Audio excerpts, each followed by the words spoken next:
আজকে আমরা পাড়াচালিতে উপস্থিত হয়েছি এই পরিবর্তন সভায়। তাই এই পরিবর্তন সভায় উপস্থিত আছেন চণ্ডীপুর মন্ডল 1-এর সভাপতি সম্মানীয় প্রশান্ত দাস মহাশয়, উপস্থিত আছেন আমাদের কাঁথি সাংগঠনিক জেলার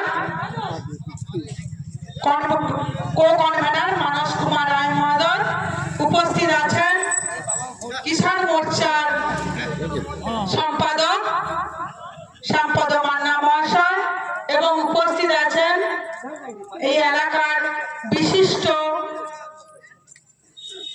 কার্যকর্তাবৃন্দ এবং সম্মানিত মঞ্চ। উপস্থিত আছেন আমার সামনে যারা বসে আছেন ভারতীয় জনতা পার্টির যারা বসে আছেন একটা স্তম্ভ,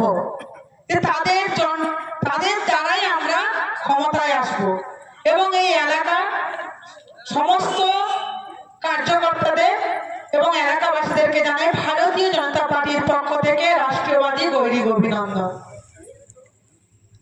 আজকে এই পরিবর্তন সভা আমরা উপস্থিত হয়েছি, আমাদের কাজ আমাদের উদ্দেশ্য একটাই যে তৃণমূল সরকারকে আমরা পতন ঘটিয়ে আমরা বিজেপি সরকারকে ক্ষমতায় আনবো, এটাই আমাদের লক্ষ্য এবং এটাই আমাদের উদ্দেশ্য।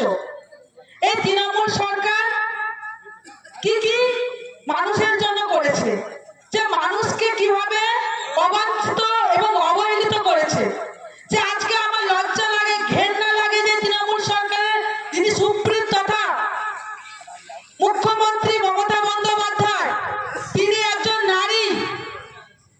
প্রত্যেকটা নারী ভেবেছিল, যে প্রত্যেকটা বোনেরা ভেবেছিল আমরা ভারত স্বাধীনতা হওয়ার পরে আমরা মহিলা মুখ্যমন্ত্রী পেয়েছি, বোধহয় আমরা মাথা উঁচু করে বাঁচবো, ভালোভাবে নিজেদের অধিকার নিয়ে বাঁচবো।